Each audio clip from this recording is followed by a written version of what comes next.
Hello, Professor. Well, this week's experiments kind of went like this. So, our first one was with a copper gluconate solution. And my hypothesis for that one is adding the aluminum washers will cause a chemical reaction with the copper and remove the copper from the solution. The safety was, as always, fire extinguisher at hand, making sure my area is clear, making sure my exits are clear. And this one required me to take extra precaution with having absorbent material handy in case the solution were to spill, because in its original state of solution, it is toxic to the environment and would need to be disposed of properly. However, after the experiment was conducted, it took away the hazardous material, which was in the form of copper, and the aqueous copper was removed. And so then it was no longer considered hazardous material, and it could be disposed of properly.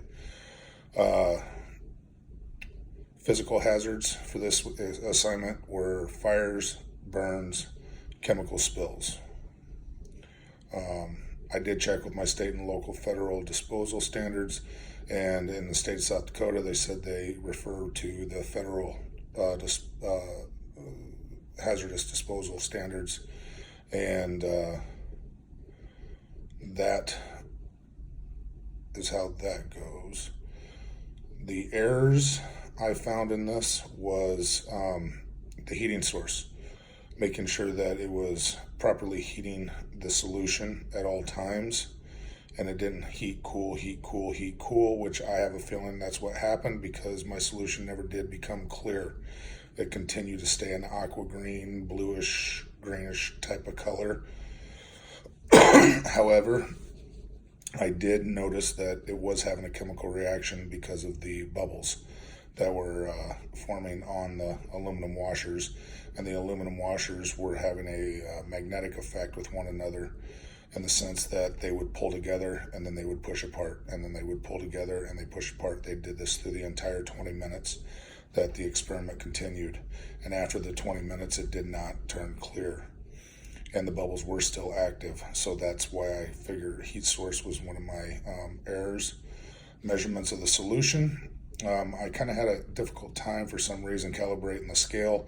I think I got it finally though, because I did get 1 gram of the solution of the solute measured out, the copper gluconate, and mixed with the 10 milligrams of sodium chloride solution, 0.5%. Self-reflections. My self-reflections on this was I had a lot of doubt on whether or not I was properly doing the experiment correctly. My conclusion on it took all 20 minutes, and there was not a change in the color. The reaction was continuing at the 20-minute mark in the form of oxidation bubbles and the magnetic pull on the aluminum, which makes me think that the heat was not constant. My molarity mass was figured by using the molarity formula. I'm sorry if I don't have the proper verbiage here. It is, let me refer to my notes. It is the mass percentage concentrate. So the way I did this was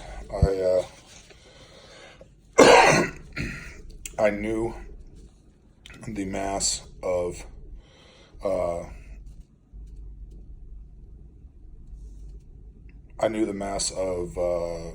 copper due to the worksheet giving it to us, and therefore I took that, extrapolated it out, copied all the way through the unknown formulas, and I ended up with 22 atoms of hydrogen, 14 atoms of oxygen, 12 atoms of carbon, and 1 atom of copper. So that is my first one. My second one, hypothesis, is the adding of the heat to the compounds will cause a breaking of the bonds, causing the compounds to change its physical state, all due to the melting points of each compound. Safety again was fire, or a fire extinguisher, safety glasses for both. I didn't mention that on the first one, I'm sorry. Safety glasses on both.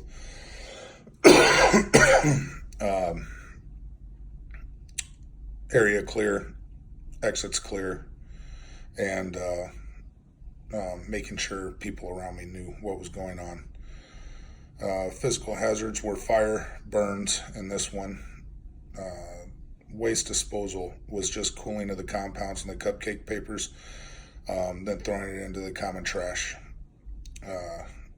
Errors, again, heat, the amount of heat, making it stay constant, making sure the flame wasn't moving, making sure that that was a hard one actually for some reason, and it was so close at 3 inches. I don't know why it was so hard.